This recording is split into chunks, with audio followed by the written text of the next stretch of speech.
ప్రపంచ ఆర్థిక వ్యవస్థలో కొత్త చరిత్ర మొదలైంది. ఇప్పటి వరకు అమెరికా డాలర్ చుట్టూ తిరిగిన గ్లోబల్ మార్కెట్లను ఇప్పుడు భారత్ తన చేతుల్లోకి తీసుకుంటోంది. అంతర్జాతీయ వేదికపై భారత్ ఇక ప్రపంచ నాయకుడిగా ఎదిగేందుకు బలమైన పునాదులేస్తుంది. యుద్ధాలు, ఆర్థిక మాంద్యం భయాలతో ప్రపంచ దేశాలు కొట్టుమిట్టాడుతుంటే భారత్ మాత్రం అమెరికాకు మైండ్ బ్లాంక్ అయ్యేలా ఒక మాస్టర్ ప్లానే అమలు చేస్తుంది. సైలెంట్ గా టన్నుల కొద్దీ బంగారాన్ని తన ఖజానాలో నింపుకుంటూ అమెరికా డాలర్ ఆధిపత్యానికి ఫుల్ స్టాప్ పెట్టేందుకు భారత రిజర్వ్ బ్యాంక్ సిద్ధమైంది. తాజాగా రాజ్యసభ సాక్షిగా కేంద్ర ప్రభుత్వం వెల్లడించిన లెక్కలు అమెరికా సహా బడా ఆర్థిక వ్యవస్థలకు షాక్ ఇస్తూ ఉన్నాయి.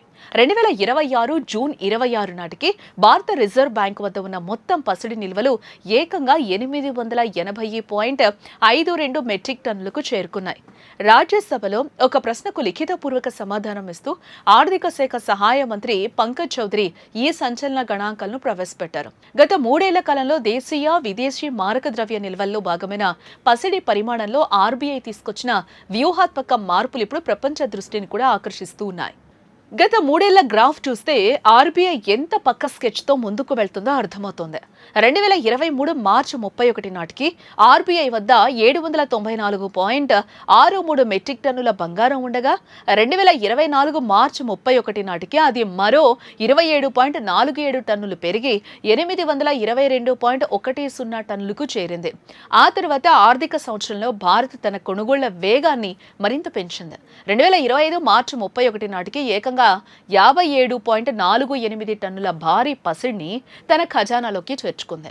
దాంతో మొత్తం నిల్వలు 879.58 టన్నుల మైల్ రాన్ తాకింది.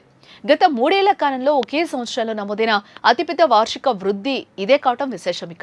ఇక 2026 మార్చి 31 నాటికి ఈ నిల్వలు మరో 0.94 టన్నులు పెరిగి 880.52 టన్నులకు చేరగా జూన్ చివరి నాటికి కూడా అదే స్థాయిలో స్థిరంగా కొనసాగుతుంది.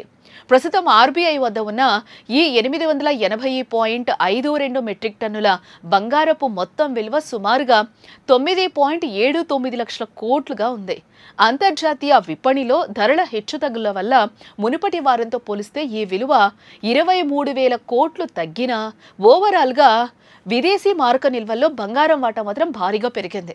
ఆర్బీఐ నికర విదేశీ ఆస్తులలో బంగారం వాటా గత 2 ఏళ్లలో ఏకంగా రెట్టింపు కావటం గమనార్హం. మార్చి 2024 నాటికి కేవలం 8.3% ఉన్న పసిడి వాటా అంతర్జాతీయంగా బంగారం ధరల పెరుగుదల, ఆర్బీఐ అగ్రెసివ్ కొనుగోళ్ల కారణంగా మార్చి 2026 ముగింపు నాటికి 17% ఎగబాకింది. ఇక ఇదిలా ఉండగా భారతీయ కుటుంబాలు, ప్రసిద్ధ పుణ్యక్షేత్రాల వద్ద ఉన్న పసిడి నిల్వలపై కూడా పార్లమెంట్లో ప్రశ్న ఎదురవుతుంది. దీనిపై స్పందించిన కేంద్ర ప్రభుత్వం గృహాలు లేదా దేవాలయాల వద్ద ఉన్న బంగారం పరిమాణంపై ఆర్బీఐ కానీ, ఆర్థిక వ్యవహారాల శాఖ కానీ, గణాంకాల మంత్రిత్వ శాఖ కానీ ఎలాంటి అధికారిక సర్వే నిర్వహించలేదని స్పష్టం చేసింది. అమెరికన్ డాలర్పై ఆధారపడటాన్ని పూర్తిగా తగ్గిస్తూ భారత ఆర్థిక వ్యవస్థకు కొండంత రక్షణ కవచంగా పసిడి నిల్వలను ఆర్బీఐ అత్యంత వేగంగా బలోపేతం చేస్తుంది. ప్రపంచంలోనే అత్యంత సురక్షితమైన, బలమైన ఆర్థిక శక్తిగా భారత్ అవతరిస్తూ ఉంది. ఆర్థిక రంగంలో సూపర్ పవర్ అమెరికాకు సవాల్ విసురుతూ గ్లోబల్ లీడర్గా భారత్ నిలబడేందుకు ఈ పసిడి వ్యూహమే ప్రధాన అస్త్రంగా కూడా మారుతుంది. ఇలాంటి ఇంట్రెస్టింగ్ వీడియోస్ కోసం తప్పకుండా వేద టీవీని సబ్స్క్రైబ్ చేయండి.